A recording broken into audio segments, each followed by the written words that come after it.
So one of my favorite spices pretty much ever has got to be cardamom. It's one of those spices that I think a lot of people might be a little bit intimidated with and are afraid to touch because it's so bold. And quite frankly, yours truly used to be one of them. But once you play around with it, it's easy to see why it's one of the most versatile spices out there, and it really brings both sweet and savory dishes up a notch. Cardamom comes from the ginger family. It's originally from Southwest India, but it's grown around the world in tropical climates.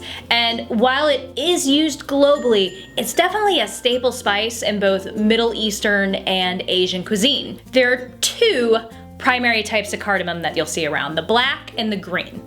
Green cardamom is what you're probably going to be used to seeing and what most recipes are going to be calling for. The green has a very kind of aromatic smell. It's kind of floral, maybe a little bit eucalyptus-like. Flavor-wise, it's got a bit of a cooling property to it and a little bit of a minty flavor and feel. And it's also a bit citrusy, which, by the way, makes it very popular in baked goods and teas, but you'll also find it in bolder foods like curries. I personally really like it with sweet potatoes with some ginger, or coconut milk as a marinade for tofu and maybe some chili peppers. But by far, my favorite use, and one of the probably oldest and most traditional uses, is in coffee. Nothing will give your cup of joe more flair than a few crushed cardamom pods. Black cardamom, on the other hand, is an entirely different flavor palette. It gives off more of a warm, kind of smoky flavor, and breathing it in gives it kind of like this camphor-like quality.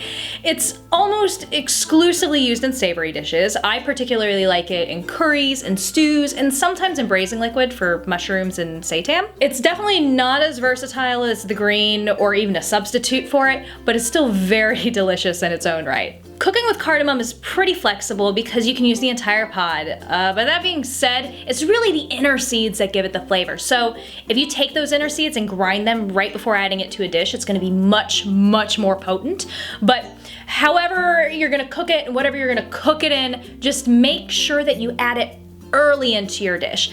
This way you'll really give the flavors time to seep in. Now, if you want to dive in and try some fun dishes that use cardamom, I've included a few down below, one of which is a recipe for cardamom-scented tofu that I really like, which is what I'm making here. But until then, I hope you've learned a couple of new things at least about cardamom. But as always, I want to hear from you guys.